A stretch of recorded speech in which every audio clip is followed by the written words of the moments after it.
This episode is brought to you by Editor X. I've been hearing some really great things from the design community lately about Editor X, the advanced web creation platform. Designers are getting a euphoric feeling, don't misinterpret that, while working on a simple yet mighty visual design software with the capabilities and results of a powerful website builder. Whether you're a designer who loves to code or wouldn't touch JavaScript with a 10-foot lightsaber, Editor X is for you. Stay tuned to learn more about the powerful features of Editor X. In the meantime, of course, unless you're driving or doing the clean and jerk, please visit userdefenders.com/editorx and discover the new standard in web design. Document your struggles, the problems you encountered, how you were able to innovate to overcome those. Those are great stories too. And what you learned, how you grew as a contributor, as a designer, as a thinker. But when you're doing a case study, think about problem, solution, and lift. That's it. Don't worry about the process as much, in my opinion. If they really want to know it, they can invite you for an interview and ask you about it. Welcome to the User Defenders Podcast, where we interview UX superheroes who fight for the users in order to inspire and equip you to do the same. And now, here's your host, Jason Ogle. Well, greetings, User Defenders. Welcome to episode 80. I'm your host, Jason Ogle. Before we jump into the monologue episode today, I do want to just take a second to shout out an iTunes review that came through recently. This is from StayQ88. Great for anybody starting out in UX. I started listening to User Defenders in my time getting out of the house at the start of the pandemic in 2020. Many of us had ups and downs in our working lives, but the varied selection of informative guests had never failed to inspire me from the beginning. Every episode provides insights and engaging topics for anyone interested in all aspects of UX. I've found many practitioners who have been interviewed to follow on social media and LinkedIn who continue to stimulate my mind and encourage other learnings across all of my feeds. The format is also pretty fun, helps keep things lighthearted and entertaining. Huge thanks to Jason for all the work involved, for the time it must take to organize, record, and produce this podcast. Not only is he changing the world by making such information accessible, by making it possible for many others listening to do the same. Well, thank you so much for that awesome review. I greatly appreciate it. It means so much, and it keeps me fighting on. Defenders listening, I would be honored, as always, if you would find a few moments to do the same, particularly on Apple Podcasts. The outcome is probably the greatest for exposure to the show there. So if you have the ability, I would greatly appreciate it. And thank you in advance. This is the last episode of this season before my nice long holiday break. We'll be back in 2022, God willing, with some more awesome design content for you. With that, I do want to wrap up this season and this year with a monologue episode talking all about landing a job in UX. And there's been kind of a theme there, as you know, Defender. The last episode was a special one as well. It was a spotlight on listeners who just landed their first job in UX. So I thought it would be great to round this out with a monologue called Everything I've Learned So Far on How to Land a Job in UX. I don't know how long this is going to be, but I'm going to spend some time just riffing on everything that I've learned so far. And I sincerely hope this is valuable to you. I hope you can gain some really good nuggets from this and inspiration and ammunition in this important search that you're on, or likely on now, maybe for the first time, just like Jordan and Joel in the previous episode, and they just got their foot in the door. So you may be there, or you may also be more of a veteran. You may have been working in this field for a decade or two. This information is helpful, whether this is your first job or your 15th, because we are all, every single one of us, if we work for somebody else, we are one conversation away from needing this information. I am excited to share everything I know so far on landing a job in UX. So let me kick things off with a quick backstory. Toward the end of 2019, actually just before the holidays, worst possible time to be told you don't have a job. spoiler alert, I was called into an office and immediately saw one of the VPs of design and also an HR person. And I knew immediately, okay, this is the end of my tenure. I had been at my company for nearly 7 years. I was working for an extremely toxic leader. The first moment I realized that, my goal was to get as far away as possible from this person. An opportunity opened up for me to help out on more of a user experience focused team within the organization. And so what I ended up doing was I ended up moving onto that team and into a user research capacity, which is really out of my wheelhouse, honestly. I've done little bits here and there, but I've never actually taken on that responsibility. But it was a good stretch for me, and I learned a lot in a short amount of time, was able to conduct some important research. I found myself sort of in limbo because there were a lot of changes that were actually beginning to happen on this new team that I was on, new leadership, and you know how that can happen. It's happened to me before. You get hired by a specific leader, that person leaves, and a new leader comes in, and maybe they don't like you for whatever reason. Maybe you're not a yes man or yes woman, and they have an ego trip. This is a true story. And they don't like that. And maybe there's some ageism issues. That happened to me too at the same place. This guy just wanted young people who would just comply and just do whatever he said and not challenge his decisions. So he got rid of me. Anyway, that's sort of what happened again to me, just in a little bit of a different capacity. New leadership came in, and I kind of found myself the new guy, and last one hired, first one fired kind of thing. And so I ended up getting the talk and told, hey, we got to let you go. And so, of course, it's always a gut punch, right? Especially when you've been committed to a company for so long and everything. But all that to say, they handled it extremely graciously with me and gave me I think 2 more months to kind of wrap things up, and gave me time to even work on my portfolio, got the severance and everything. So I was super grateful for how they handled that. It was a just total pro way to do things. And companies listening, I know you have to lay people off. I know it's business. It's not personal, but it certainly feels personal to the person being laid off. Really, please try your hardest, do your best to let that person off as gently as possible. Don't just give them a day and to just be gone, right? It's not cool, especially when somebody's served there and been loyal for a while. Please take that to heart, and please be respectful and empathic about how you go about doing these things, because it hurts. It just does. It may not hurt you because you still have a job, but it hurts the person being told they no longer have the means to provide for their family. So the very beginning of January 2020, before the Great Plague, I found myself in transition. It had been 7 years nearly since I had to pound the pavement. And all of a sudden, here I am. I'm scrambling to get a portfolio together. And you've heard me talk about it before. My website, I wanted to hand code it, and it's still not done.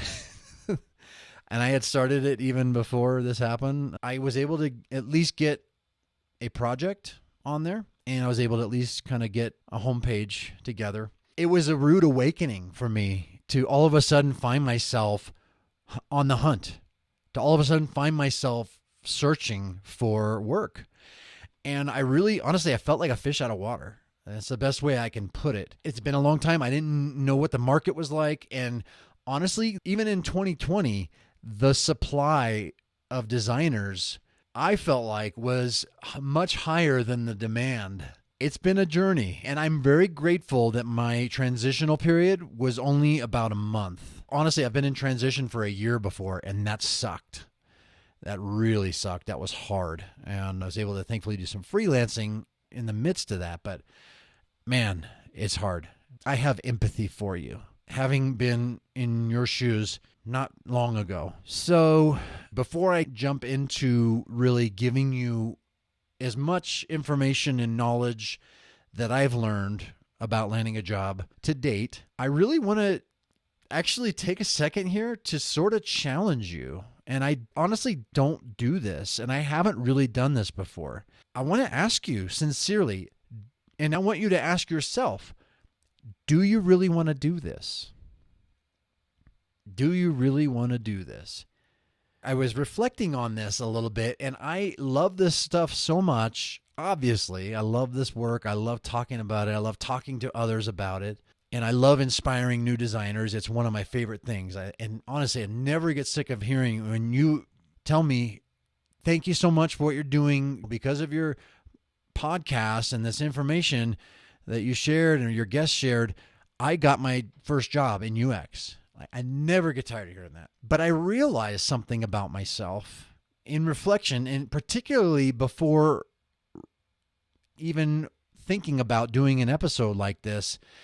I found myself really reflecting on how I can tend to possibly over-glamorize this field and only talk about the great parts. And that sort of stopped me in my tracks, and it made me want to take a step back and try to make sure that I'm honest with you, that even though this work is really, really awesome, it is really, really challenging. And it can be very trying. It can be very stressful.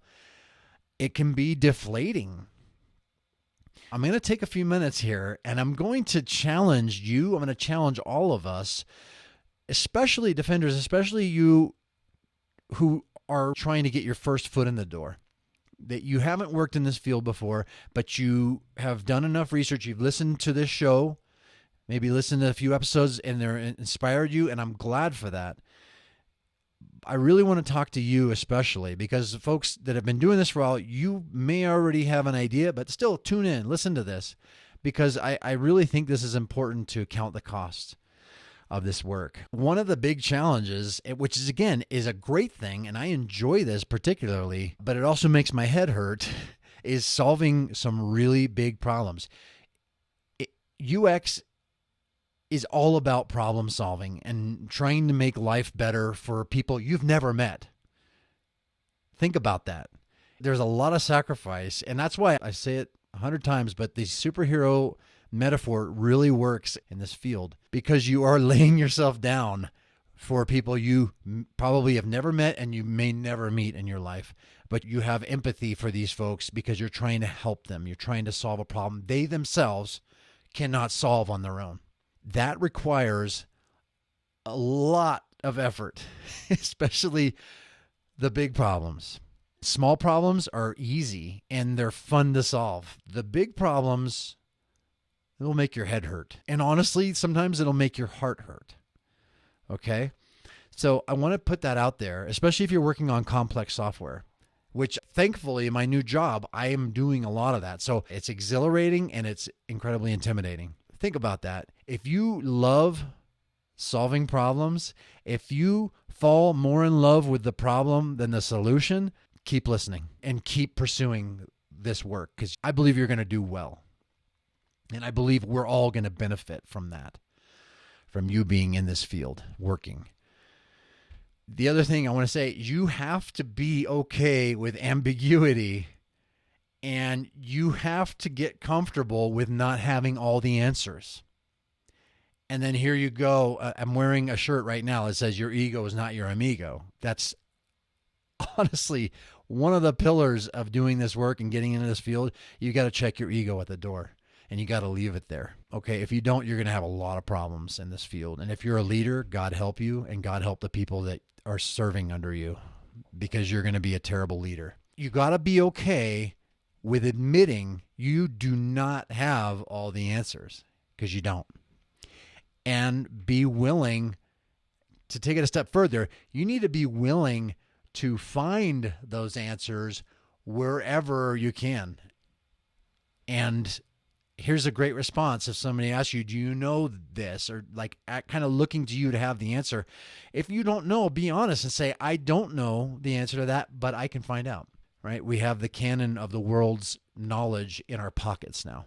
We can find out the answer to pretty much anything, I think.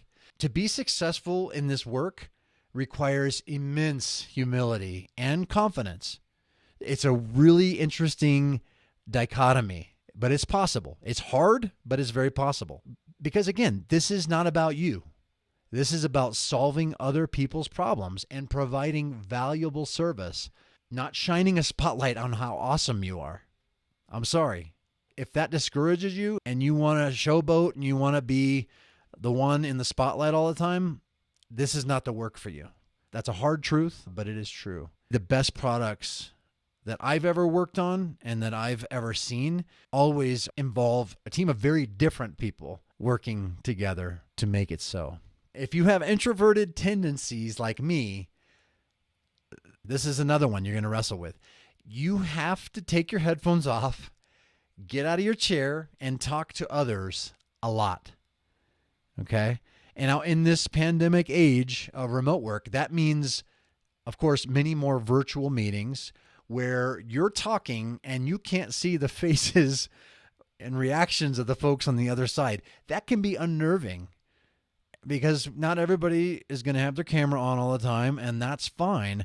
It's a new normal. We have to be used to that. And we just don't know. If you lack confidence in that and you just wonder if people are hating on you on the other side and you can't see their faces, that's unnerving. You have to grow a lot in confidence, and you will when you put yourself out there and you just do it. Even if you fall, again, get back up. More on that later. Expect to be called on and contribute to meetings. That is if it's not you setting the agenda and running the dang things a lot. Designers are leaders, okay? I don't care if you have the title or not. You are leading the design of the thing that you're working on. You will be leading a lot of meetings. So be prepared to be called on for answers. Again, be honest about it and be transparent, but be confident. You are the expert. You're the expert here. So you're going to probably be running a lot of meetings, design reviews, and things like that. You got to get comfortable with discomfort, okay? So introverts, unite separately in your own homes. Again, I touched on this earlier. You want to fall more in love with the problems than the solutions. And that's hard, especially for newer designers. I know this personally because I remember the beginning of my journey. I tend to love everything I create. You can't do that. You can't fall in love with your solutions because you're going to be called out on it. You're going to have to articulate your design decision. You're going to have to sell and persuade stakeholders and leadership and customers of your design, and you're going to have to sometimes defend your design decisions, especially when it's backed up by research. Hopefully it is. So you're going to throw away a lot of work, especially work that you love. So be ready for that. It sucks. It hurts. But kill your darlings, right? Like Bob Baxley in his episode, I think 78, he said, it's like we're building sandcastles on the beach. Here today, gone tomorrow. In essence, that's true. And that can be discouraging. So if you want to create an art piece like Van Gogh or something like that, that's going to stand the test of time, maybe this isn't the work for you. If you hate throwing away your work, especially your blood, sweat, and tears that went into it, this may not be for you. Okay. Again, in the same vein, be prepared for your work to be rejected, hopefully not ridiculed, but hey, it may happen by your peers and stakeholders. You really have to grow thick skin in this work. That's a fact. Countless iterations, countless refinements of something that isn't even going to last terribly long in the grand scheme of things. Again, be willing to kill your darlings. But also, in light of that, right, the flip side of that coin, be willing to put everything you can into making that the best possible solution for your users, for your business, and for your own sense of self-pride with what you do. Pride in what you do and arrogance are two very different things. So I'm not saying be arrogant about your work. I'm saying take pride in your work because you know what? It's going to be better if you do that. There's a designer out there who wrote this article that said, here's my advice to new designers. If you hate everything you've ever done, you're a designer. I disagree with that. I do disagree with that. I feel like if you don't take pride in everything you do, you've got more work to do. I agree with Bob Baxley's sentiment there as well. So yeah, you're going to probably hate it later because we're designers. We want to make things better. But honestly, if you are shipping stuff that you hate, I don't think you did a good enough job. And you should try to spend more time, if you can, doing that. I know sometimes our hands are tied with unrealistic deadlines. That's my next point. Sometimes you are up against super aggressive and unrealistic deadlines where you're still expected to deliver great work. That is hard to do. You will learn, the more you do this, you'll learn to manage expectations.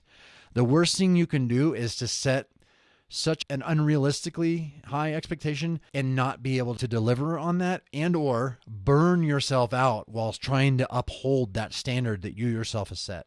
You're going to burn out. I promise you. It's not worth it. I'm sure there's a lot more on the negative side that we can talk about, but honestly, I think that covers some of the major stuff. You're going to run into this. Now, if I've dissuaded you from pursuing this after hearing that, you can stop listening now. Honestly, you can stop listening now. This may not be for you. But if not, if you're like, if I've motivated you, then let's keep going, right? Let's keep going. Let's go into this. We're going to get into portfolio next. All right, let's talk about portfolio. What is the purpose of a portfolio? Well, it's bait for landing your first interview. There's a lot of questions around how many projects should I put in there? And there's a lot of different answers depending on who you ask. I used to be of the mindset that I should just put all of the things I've worked on in my portfolio. And as a result, I had graphic design in there. I had print design. I had flash animations. I had logos. I had web designs, a lot of different stuff. I thought, that's cool. It'll show how well-rounded I am, right? There's a couple problems with this approach. One, you lose a lot of focus with trying to emphasize one really important project that you worked on. And two, you may have work that doesn't reflect your career trajectory, where you're trying to go. I didn't want to be a graphic designer any longer. I didn't want to do print design any longer. If you look at my portfolio, it may tell you otherwise. And so it's, again, having empathy for the recruiters looking at your work. What do you want them to see? What do you want them to know about you? What do you want them to focus on? I came across this really interesting article by Jake Knapp. And this article he wrote is called Build Your Design Portfolio Around One and Only One Awesome Story. That definitely grabbed my attention, so I checked it out and I tried it, and it actually worked for me in getting my current job. I was able to really tell the story of this one project that I was most proud of at my previous position, where I was able to actually not only design and help build, but actually ideate around this product solution. I actually came up with this product idea and was able to pitch it to executives, get buy-in. I mean, this is a multiple hundreds of thousands of dollars of a product build. And I was able to be a part of the business case and everything, the whole life cycle. That was a compelling story I was able to tell. I did that, and again, it worked. So there's something to be said for that. It worked for Jake Knapp because he got a job at Google doing this. Anyway, that's something to consider. I'll be sure to link that in the show notes. I highly recommend checking it out and giving it a shot. Another thing to keep in mind is to treat your portfolio like a screenplay. Now, I mentioned this to Sarah Duty in her episode, Building an Effective UX Portfolio. That's episode 56 in the Land a Job in UX series. I used to study screenwriting a long time ago. I'm still an aspiring screenwriter. One of these days, I'll write one, probably in retirement. One of the major takeaways that I learned is that any of these movies that get made, it's because they grabbed the attention of the producers or filmmakers or studios in the first page. They hooked them. And then they also wrote a great story too. They call that a page turner. But how does that begin? It begins with grabbing the attention on page one, telling a really interesting story. So think about that as it relates to your portfolio. And again, check out that episode with Sarah Duty. It's episode 56. I'll be sure to link to all of this in the show notes as well. Here's another really important thing to keep in mind that I wished I'd known earlier on. Document your journey along the way. Now, what do I mean by that? I mean, these projects, this one awesome portfolio story that you want to tell, if you're not capturing data along the way, if you're not capturing the struggles that you encountered, the solutions that you came up with to overcome, how you collaborated with other team members, the lift that this product or app or whatever it is you created made, those things are going to be far more difficult to try to recall later than if you would just capture it along the way. And then here's the other thing. If you have an analytics team, you may not, it's not totally common yet, but it's getting there, I think. If there's an analytics team there, make friends with them. Buy them a coffee, buy them lunch, or whatever. They're the ones you're going to want to go to after the fact for data around what you contributed to in your role in this product, in this process. I was able to get some good data from one of my jobs that had an analytics person, and it made a big difference, and it looks really good on my resume. I know it's really popular to put pictures of stickies and Post-its and maybe you in front of those, and that's fine. There's nothing wrong with that. It's just, it's so common now. And it's almost like, okay, great, you have a bunch of stickies in front of you, right? Again, I'm not knocking you if you're doing that. That's fine. And I know that there's a lot of work that goes into finding that solution, and it shows a research mind, which is great. But I want to encourage you just to think more about, again, empathy for the recruiter. They don't have a lot of time to look at your portfolio. They don't have a lot of time to read your case studies. Think about this. Try to frame your one awesome story and project in this way: problem, solution, and lift. And of course, your role in making that happen. Document your struggles, the problems you encountered, how you were able to innovate to overcome those. Those are great stories too. And what you learned, how you grew as a contributor, as a designer, as a thinker. But when you're doing a case study, think about problem, solution, and lift. That's it. Don't worry about the process as much. In my opinion, if they really want to know it, they can invite you for an interview and ask you about it. That's just my opinion. I just feel like they don't have a lot of time. Keep that in mind. And then how about a call to action maybe at the end that says, hey, I'd love to discuss my process with you. Here's a button. Request an interview with me, right? Why not? And then give them a way to easily contact you for that. And please, for the love of God, don't send screenshots to anyone without a case study. And then to go a step further, don't send screenshots in even a case study without an appointment to talk it through. I made that mistake once, and I learned really quickly. All they're looking at is visual design, essentially. And they may not even read your case study. It doesn't make sense. So if somebody's interested in seeing your work, if you don't have a portfolio online, of course, I'll show you my work. Let's set up a time, and I'll send you the samples, and I'd love to talk you through it. Here's another really important thing that I tried and really paid off. On this one awesome story or this project that you worked on or that you're working on, make sure that you get some recommendations out of it. And these could be LinkedIn recommendations. Those are great too, because that reflects on your LinkedIn profile. And also is you can extract it out and use it on your portfolio, on your project. I did this and it was really awesome. And I knew that my tenure was coming to an end at one of my previous companies on this project I worked on.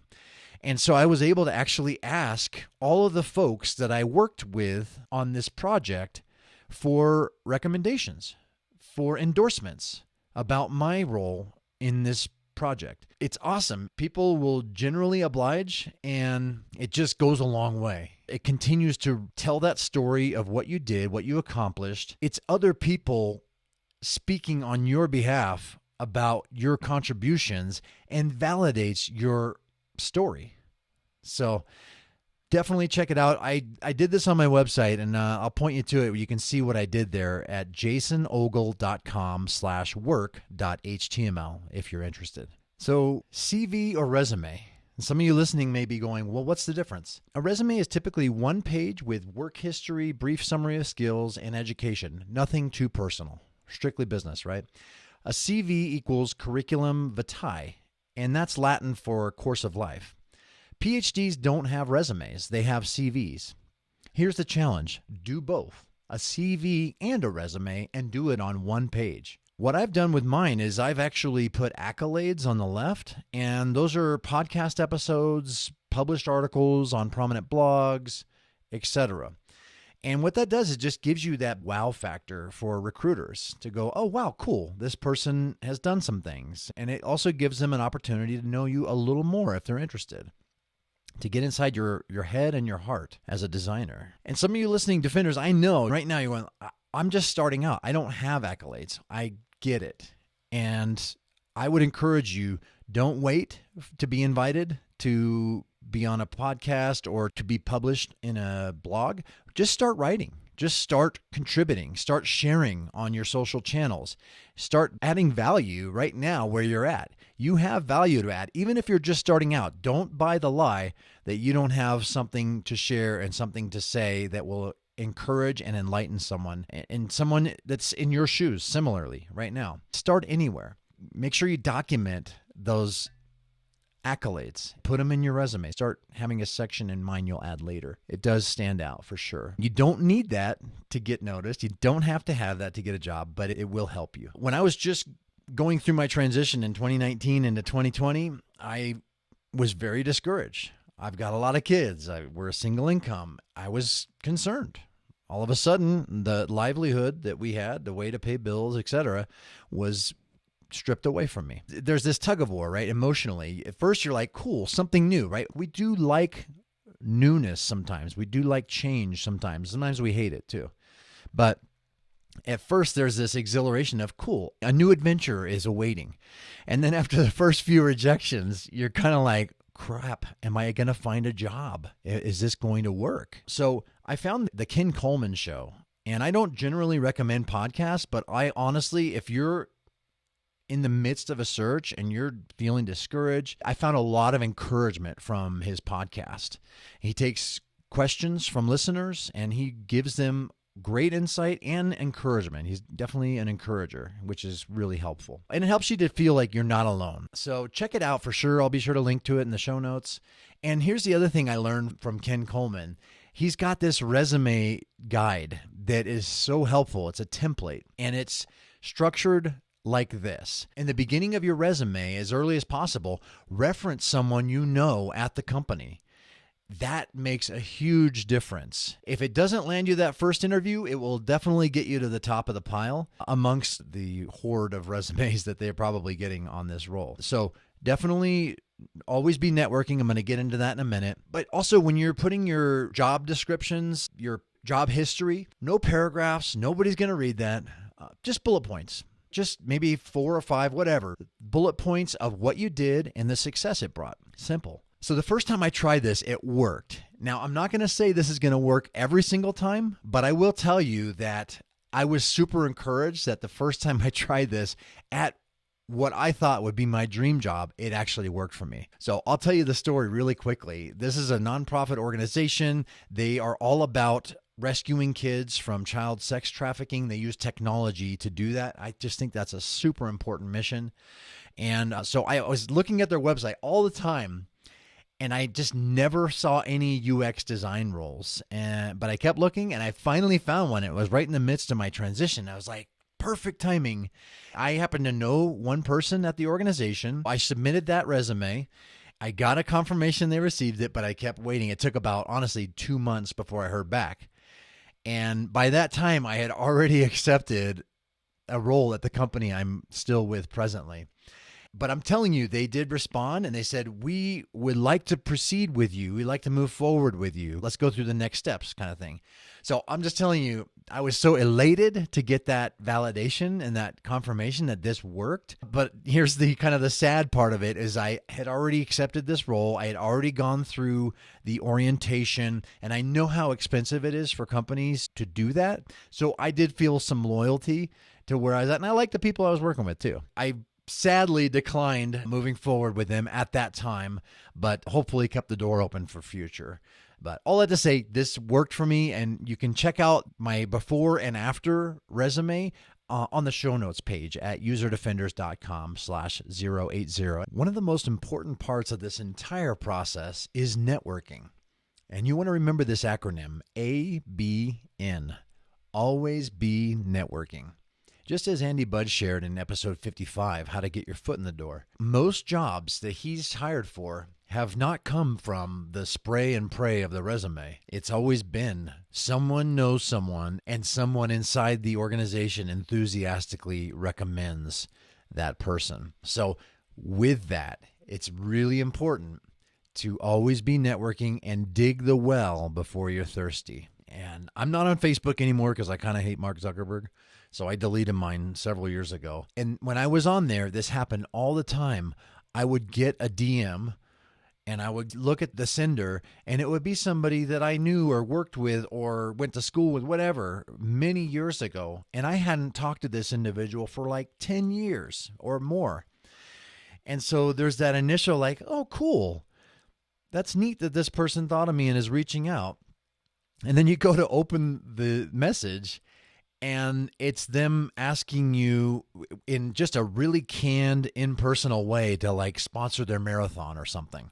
Now, that's great. I'm all for sponsoring a marathon or helping a good cause, but it just feels so impersonal and even icky to just hear from somebody that you hadn't, again, talked to for decades possibly.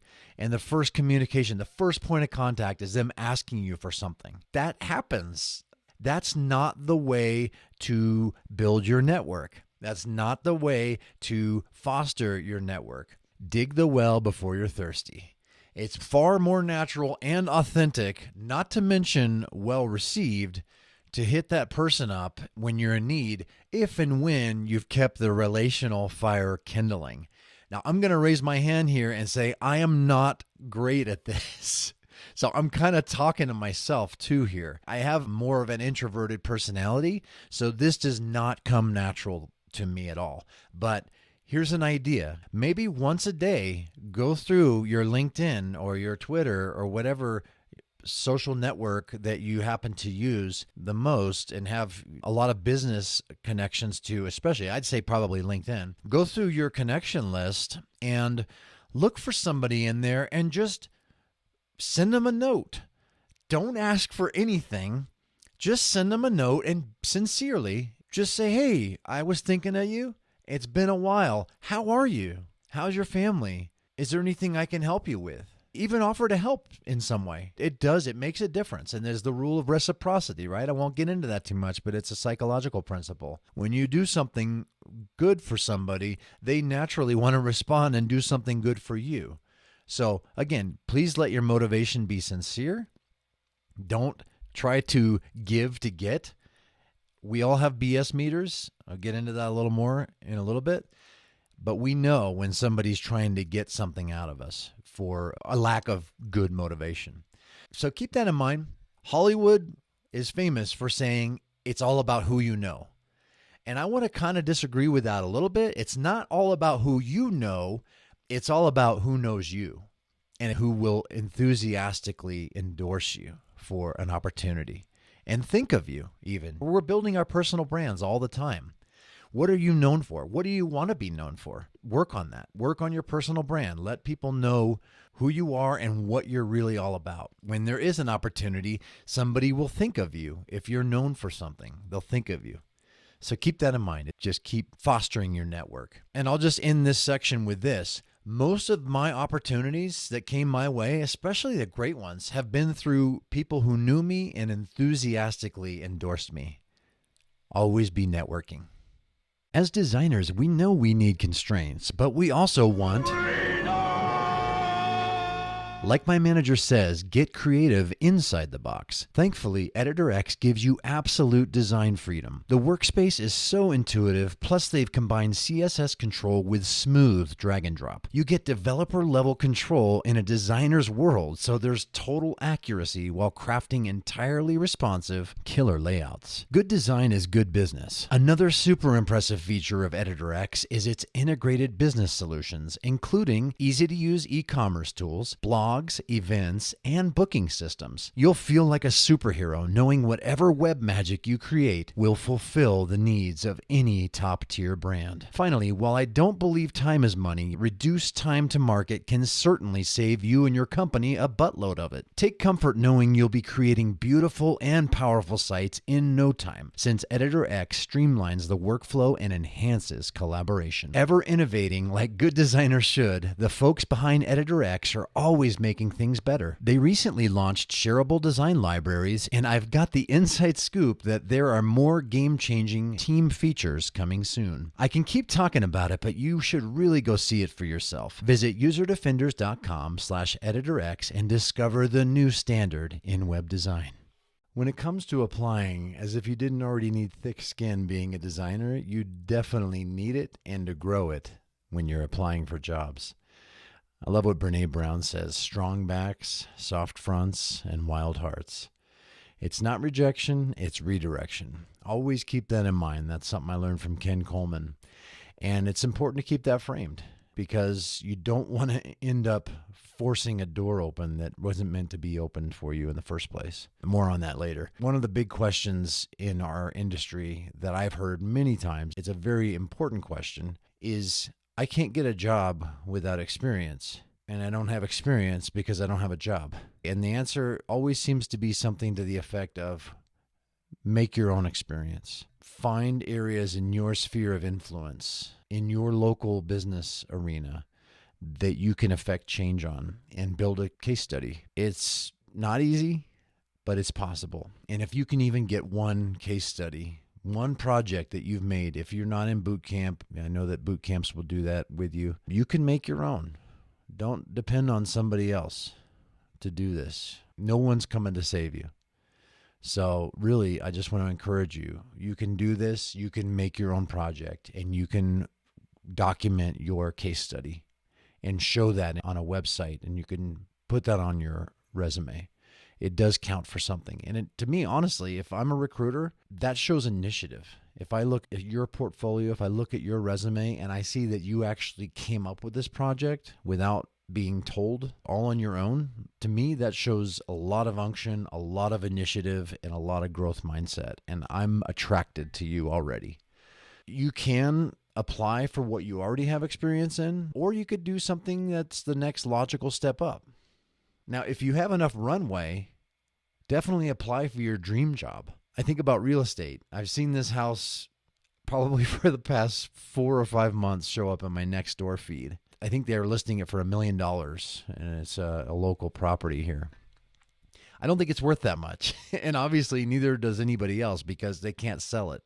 So they can't lower it down. I think it's like $840,000 or $850,000 now, but it's still there. So there's something to be said for that, right? If you have the luxury of time, like these people do, obviously, to sell their house at a really high price, then I say go for it. Go for that dream job, honestly. And again, even if you don't have the experience, you will gain experience on the job. And recruiters and anybody in a leadership role hiring for a job inside of design and UX, please listen to me. If the people you're interviewing, if the candidates that are in front of you, if they don't have all that experience that the fluffed up job description is saying they need, can you please look beyond that and think about the potential that this individual would have to come in and actually gain experience on the job? I think that's so lost, sadly, often in our industry. And I understand the reasons for that. Obviously, there's a lot of tight deadlines.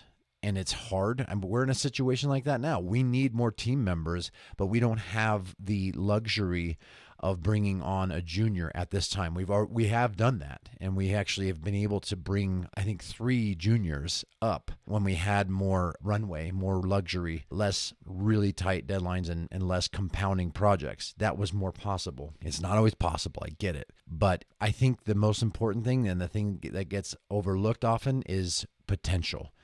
Definitely try to keep the potential in mind, okay? So, all that to say, I didn't plan on saying that much about that, but I think that's important. And I do think that if you're in an IC role now, an individual contributor role, and you want to move into management or even a director level role, I think you should. We need more great design leaders. We definitely do. And ones that care about their people and have a servant leader heart. Please step into a leadership role and try to do that. But if you don't have the runway, if things are tight, if you, like me, have a lot of kids and or a lot of responsibilities financially, you may not have that. So I say apply for your area of expertise, of experience, where you are now, and then get your foot in the door and work your way up. That's always possible. I'll use my son as an example. He just got a job recently at Target, and the job he applied for, cashier, they didn't need any. So he actually got an automated rejection email. And I love what he did. I love the initiative that he took. He went and took the time to call, to talk to a manager about it, and to see if there were any other areas of opportunity within Target. And sure enough, there was. It was more of like stocking or gathering of carts kind of thing. And so he said, I'll do that. I love the initiative that he took, and they're like, great, you're hired. And he got the job, and he's going to get his foot in the door, and he's going to have more opportunity. He's going to be the first to know when there's a cashier opening because he's already there. And it's a lot easier to bring somebody who's already inside, who's already gone through the HR orientation, all that stuff, to get them into that next level than it is to go and find somebody and go through the entire HR process with them. So keep that in mind. Another thing I want to mention, and I remember this like it was yesterday, even though it's been a while when I was applying, there's just a lot of redundancy. And honestly, even applying for like 3 jobs in a day, that can be like 45 minutes, maybe even to an hour, depending on your energy levels and on all the questions that you're being asked. And you will find you get asked a lot of the same questions in this process. And it's really tedious to go and copy, even to find something that you had submitted before, try to find it, because you're drained at this time. You don't feel like thinking a lot because it's just exhausting. Instead of going and try to hunt and peck and find all of this information somewhere so you don't have to think of it every time and use that glucose in your brain, what I found to be super helpful is to use a text expander to have all of these answers pre-canned. And again, I'm not talking about a cover letter. That should always be custom. That should always be personal toward the company you're applying for. But I'm talking about work history. I'm talking about bio. I'm talking about those things that you are repeating over and over again. It is so helpful to have a text expander to just type a few keys and then have this information populate in that field. It saves you a ton of energy. It saves you just a ton of stress, and it's really great. It gets you through the process much quicker. Now, a lot of folks would maybe immediately think of Text Expander, the app, to use for this. I didn't buy that software, and I didn't buy it because I feel like it's a lot of money to use Text Expander. I just looked before I recorded this, and I think it's like $8 a month or something like that. It's a recurring payment to use this software that, in my opinion, is not that complex. I appreciate paying for software, and I appreciate the engineers behind it, but honestly, like if you're looking for a job, you don't have a recurring income, and you can't afford, even $8 a month is a lot for a software to do this. So I will tell you, Atext is the software I use, and I'm a Mac. I think they have a PC version as well. It's a one-time payment. I paid $5 for it, I think. And you get updates, and it's just really helpful. So check out Atext. I'll put that in the link. I don't have an affiliate or anything. I'm just telling you it's helped me a ton, and it's a one-time price versus a monthly price just for a text expander. I mean, how hard can that be? So definitely check that out. And then listen, honestly, heart to heart, Defender, keep yourself refreshed. This is such a draining process, as I was just touching on, and some of you may have even been feeling the pain when I was telling you about just how draining and this whole process can be, trying to keep entering information, trying to convince people of how awesome you are. They should already know, right? It's really deflating sometimes. And then getting told no after you put so much effort and heart and thought into even one application. So keep yourself refreshed. Step away too from this. Do something else in between before getting back to it. Here's the other important thing. Reward yourself at the end of the day or at the end of a really long application with a favorite treat or relaxing hobby, whatever it might be. Insert reward here. Go to a movie or a TV show or special coffee beverage, in my case, whatever it might be. Just treat yourself good. Be kind to yourself because you deserve it. And my empathy is with you, okay? You got this. All right, let's talk about interviewing. And one of the most important things I can tell you about this weird, super uncomfortable process known as interviewing is simply be authentic. Just be who you are. Jordan Burke talked about this in the last episode, and that was one of my favorite takeaways from our conversation. And I believe that really was instrumental in helping her land her first job in UX. We all have BS meters. I've been on the other side of the table many times interviewing potential team members on the design side, and it's unattractive. There's a lot of ego. There's a lot of overcompensation. It's evident, and it's not a good look. Just be yourself. And if you don't know something, admit it. But be sure to add, but I can learn it. Let me tell you a bit of an embarrassing story about landing my first job in UX, which was then more web interactive design 22 years ago now. I had a really awesome portfolio, but no real world client work. And that quickly became evident. But before I even got the job, I was interviewing for an interactive art director role, which is pretty awesome. Like, that's a cool title for my first job and foot in the door. And I thought it would make me look cooler and smarter. This is embarrassing. If I put that I knew Perl script on my resume, CGI/Perl script. Do you know why I said that? It's because I took some pre-written code and I created a web form that sent me an email. So, yeah, I felt really cool about that until they asked me about it in the interview. I got called out on it. It was great. It was the humbling experience that I needed just getting started. They said, "Oh, so you know Perl script?" And I said, "Well, I've done web forms." And so the truth came out, which was good. It just was a bit of an embarrassing journey getting there. So just be honest on the outset. Then you don't have to try to remember what you possibly fibbed about, and then try to make sure that you can overcompensate whenever you are expected to do something that you gave the expectation you already knew how to do. It's not worth it. Don't do it. Okay? I love what Sally Hogshead said, and that's an awesome name. That's really her last name. She said, "Don't change who you are. Become more of who you are." So I want to encourage you, defenders, really take that to heart. Don't change who you are. Become more of who you are. That'll work out so much better for you in interviews. And here's another great tip too. Turn the tables. Have some prepared questions ready for when that door opens, when they say, "Now, do you have any questions for us?" Most likely that will happen, and it's usually at the end of the interview after they've asked all their questions of you. So be ready. I'll be honest with you. It's almost as important as the questions they ask you, if not more. Because it shows that you're thoughtful. It shows that you care. It shows that you're curious.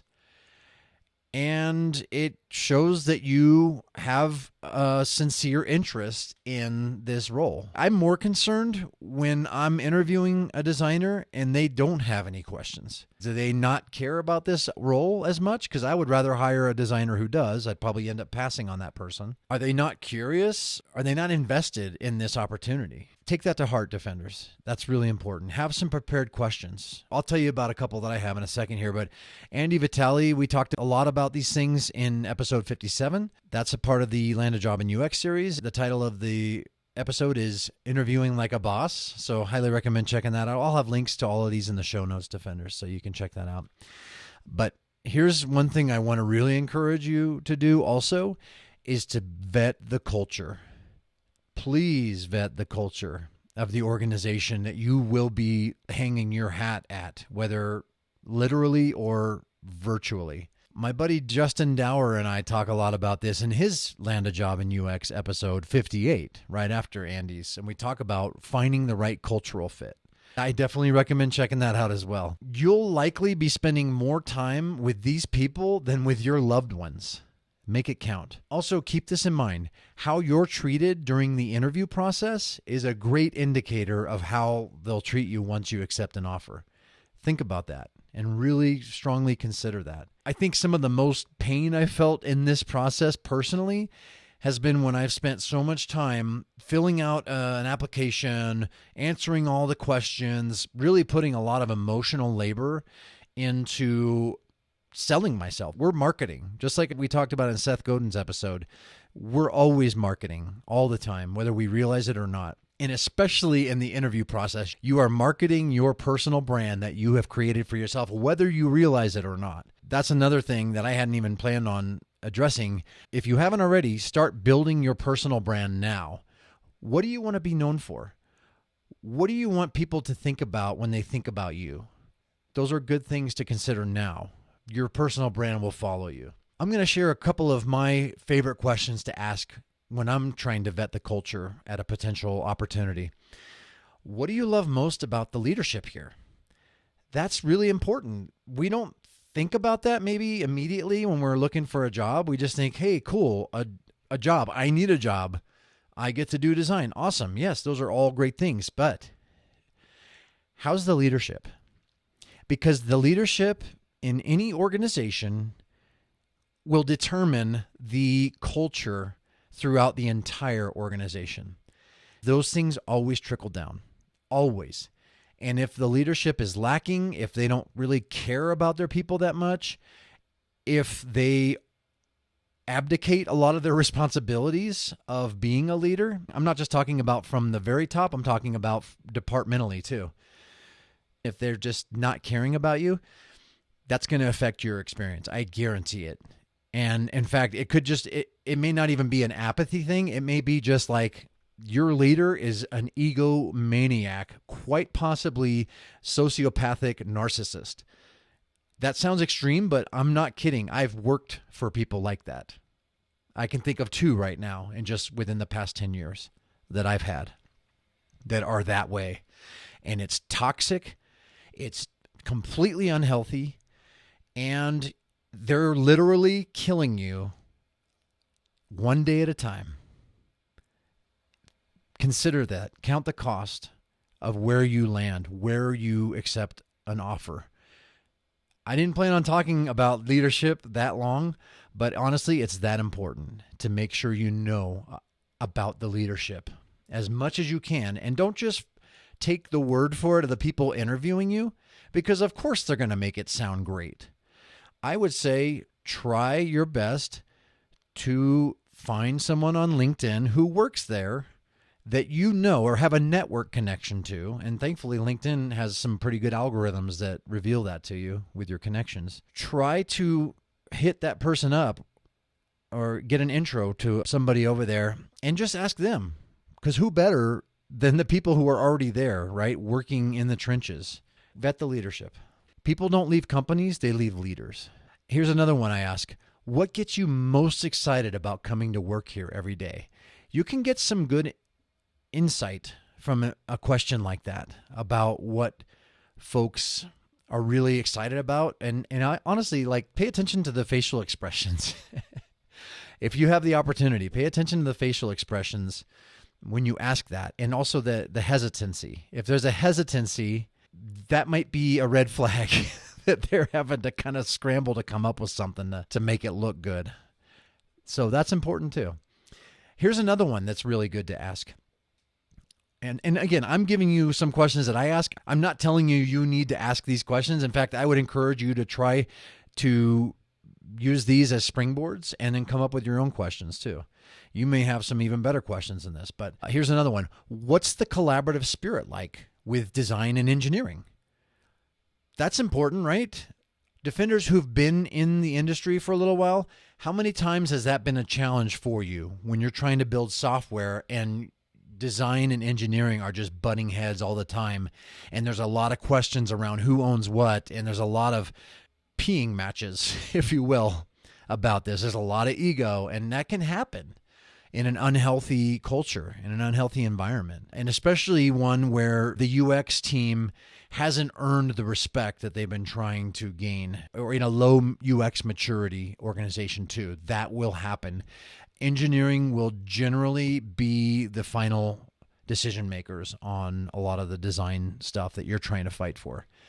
That's worth considering too. Gauge the UX maturity level of the organization as best you can. Try to find out how long the UX team has been in place and how long the UX leader has been working in the industry. And that's a tough one without sounding a little bit pretentious or whatnot, but it's important to try to find that out too. Here's one more. What's the company philosophy on training and education? And is there a stipend or a budget for these things?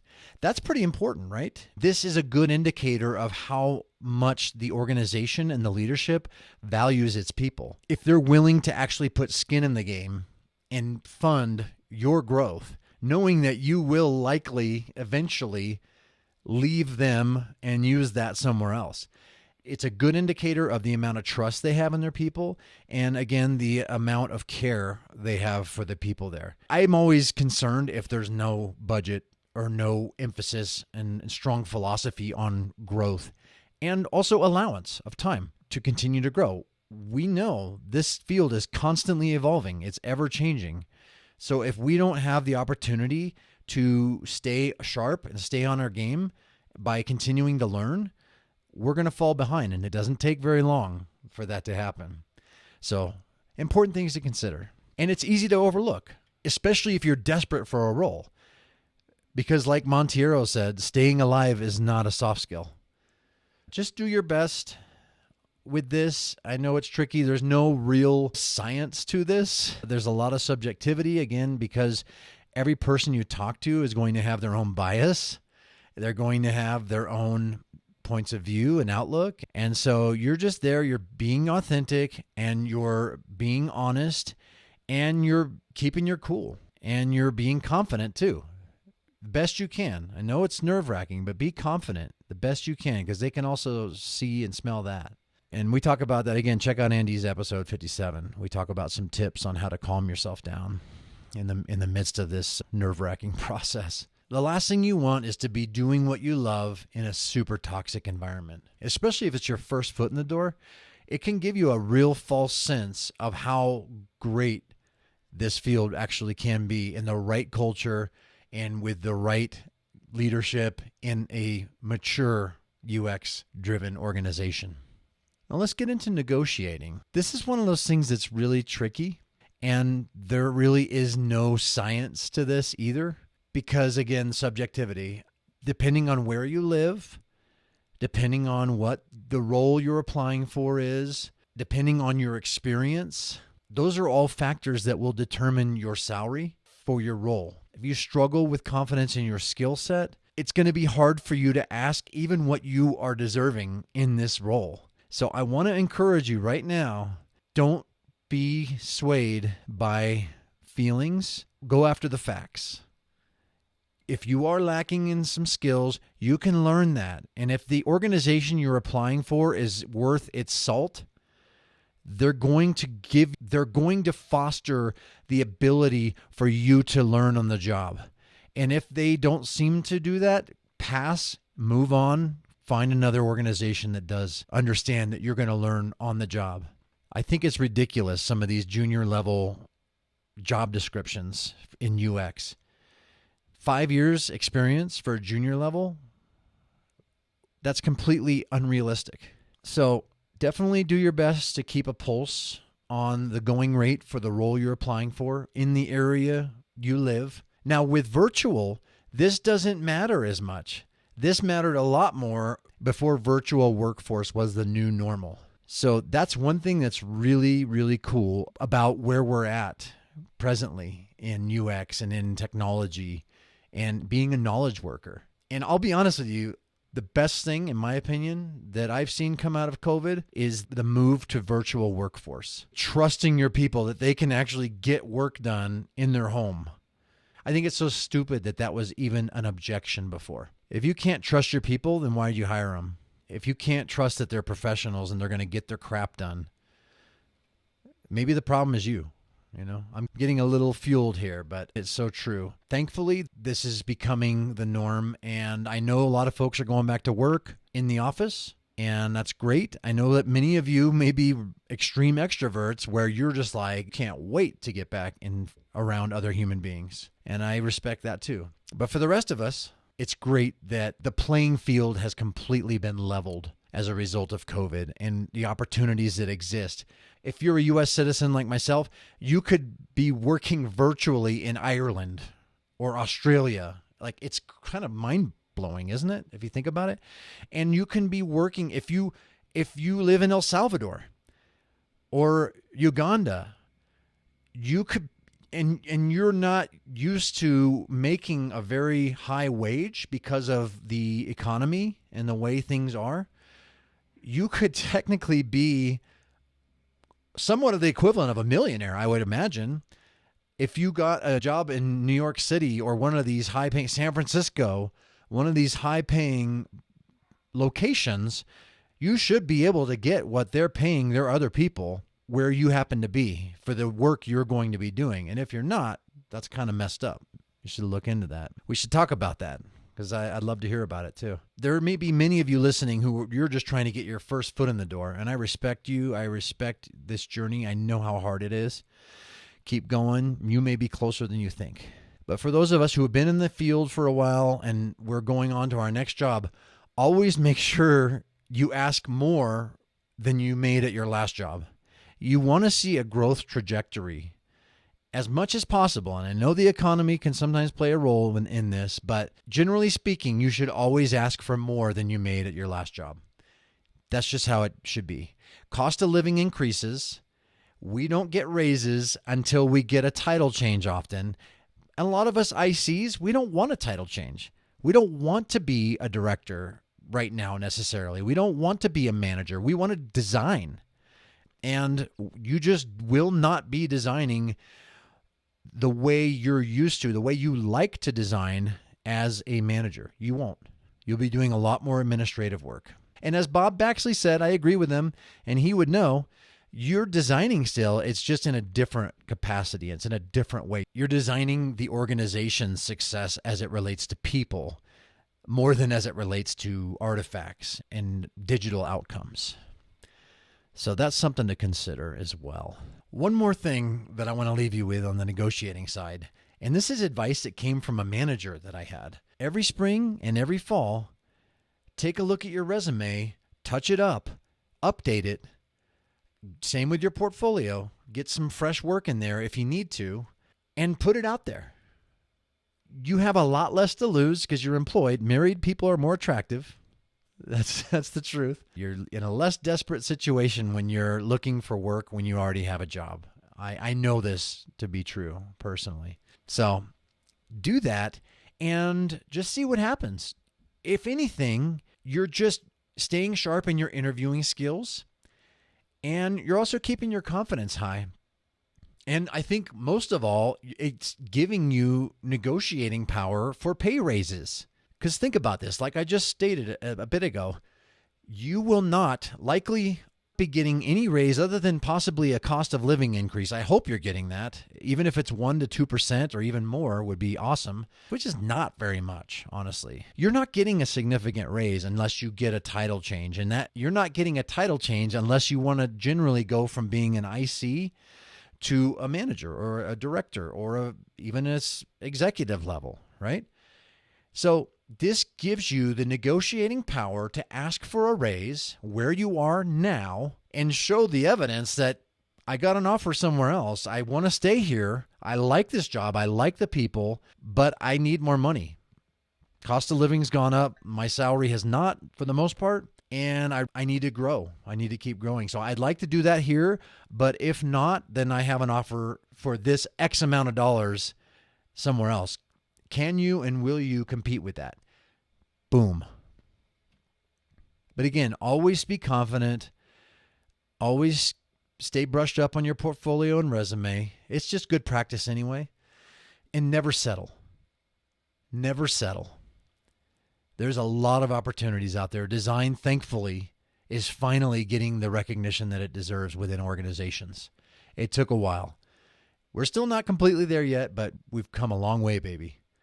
So keep those things in mind, and I hope that is really helpful when it comes to negotiating. So as I start to wrap up here, I don't know how long this has been. It's probably longer than I thought it might be, but I really sincerely hope that every bit of this has been super helpful to you and possibly even instrumental for you in either landing your first job in UX or your next one. And this is here for you now. I hope you'll bookmark this and come back to it as often as you need. I hope you'll tell others about it because I'm confident that the information in here is going to be really helpful to your friends or others that you may end up meeting along the way in similar shoes as maybe you are.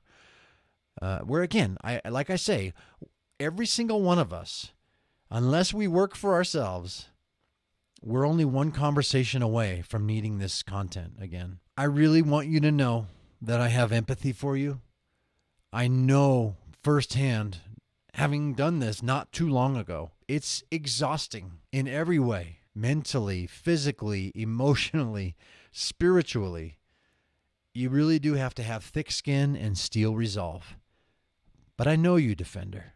I know you have a growth mindset. I know that you have a hunger and passion to learn and grow and to apply yourself with the ultimate goal of making a difference through this amazing, awesome, incredible field. Make landing a job in UX a UX project.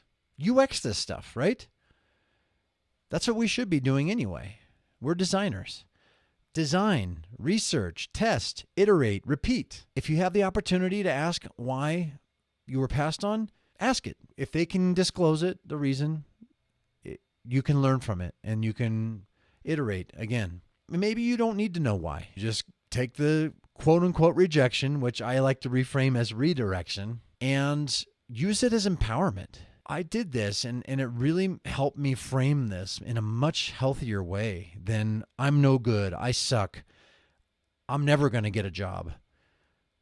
It's really easy, especially after multiple passes, to start feeling that way and to start wondering what it is about you. That's not the right way to frame this. That's not the right way to approach this. Use the rejections as fuel. You're going to regret passing on me because I'm about to change the world at your competitor's organization. And I'm going to probably be invited and warmly welcomed to effect change there. Whatever you do, do not let yourself fall into a limiting belief because your brain is always eavesdropping on your self-talk.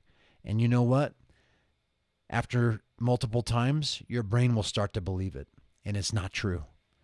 And this is where the imposter comes from. This is where a lot of that stuff comes from. I did a monologue on imposter syndrome. It might have been my first one, I think. I'll link to that in the show notes as well because that was a really good listen too. Because that voice, that unwelcome voice, will always try to rear its ugly head. And when you fall, and you will, get back up.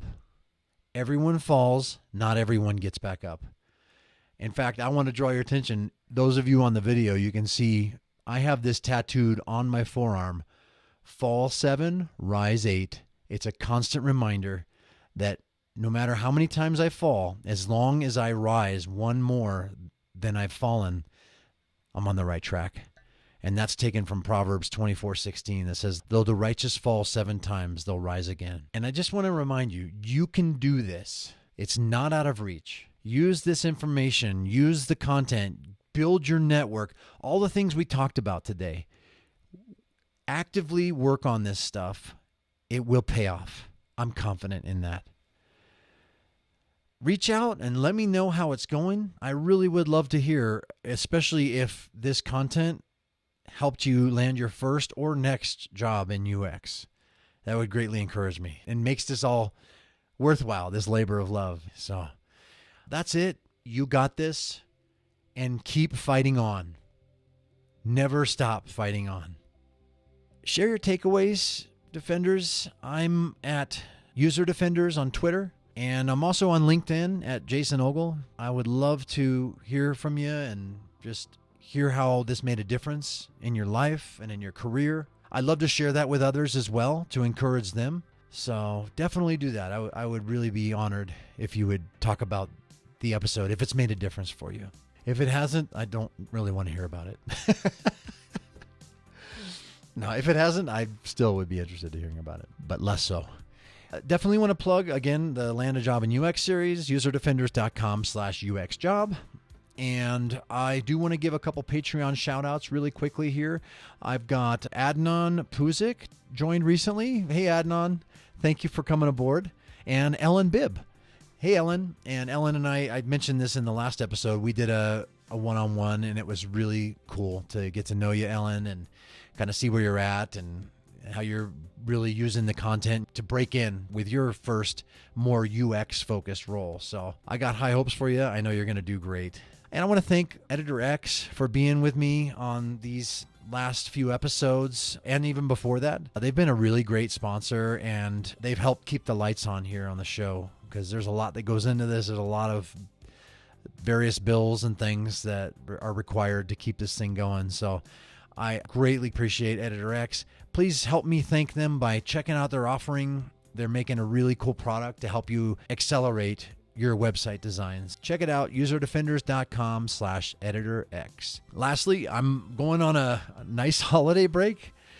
Definitely excited about that. I'm going to take several months off here and just be with my family and just recoup from the year and just be present with them. Holidays are my favorite time of year. I just really love this season, even though it starts getting cold out here in the Rocky Mountains. It's just a really neat time of year to be with family and loved ones and just to remember all your blessings and just to remember all that you have to be thankful for. And I know that that's different. I know we all have various challenges. I really like the quote, be kind to everyone you meet. They may be fighting the biggest battle of their lives. We're all human. None of us gets through this life unscathed. It's impossible. But I do believe that we're better together. We're stronger together. And we can do great things together. So don't forget that. I tend to be a loner. I tend to kind of stick to myself, but I need you too. All that to say, I really hope that you have some plans this season with your loved ones. I hope you maybe can get away even, take a vacay, and just break away and just find a quiet place. Not the movie, although that was a really cool franchise, but just find some quiet places wherever you go. And just spend some time alone with your thoughts, with God, and just really meditate and just be still and know that He's God. It makes such a big difference in my life. There's been so many stressful things, especially through the course of this year, and so many things that are really anxiety-inducing. We owe it to ourselves to just break away and just breathe and just be. So let me encourage you in that. I care about you, and I definitely want you to succeed no matter what it is in life that you want to succeed at, unless it's like dealing meth or something, right? I remember my conversation with Laura Klein where I was asking her about success and what's her habit of success. And she said, well, it depends on how you define success. And I thought that was great because it's true. I mean, Heisenberg thought he was pretty successful dealing meth. So anyway, I hope your version of success is a positive one, and I'm confident that it is. So I wish you much success. the remainder of this year of 2021, I'm kind of interested to say goodbye to 2021, but I'm going to still be in the moment. I'm not going to wish that this were all over. I'm going to stay positive. I hope you will too. But that's it. Honestly, I care about you, and I appreciate you giving me your attention. You pay attention because it costs you something. And I know those of you who are even listening now, who have gotten this far, it shows me that you care about this, about me, about the show, about this content. It's making a difference. And that just pumps me up. So thank you, thank you, thank you. I probably don't thank you enough. I wouldn't do this if it weren't for you. You're why I do this. So yeah, take care of yourself. Take care of your loved ones. And until next time, next year, fight on, my friends.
So low, felt the wind blow like I was a screen door in a thunderstorm.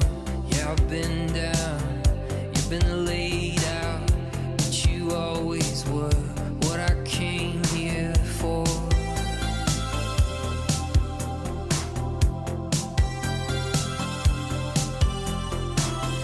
Waiting all day just for my sake, for a bell to ring, for the first sting.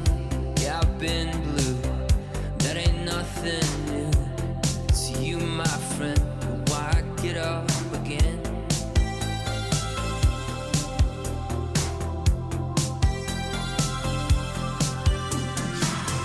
I've made mistakes and I've been hard hit. I say so what, so what if I did? I'm the clear eye, I'm the comeback kid. It's been a rough year, been some tough tears. I've lost so far.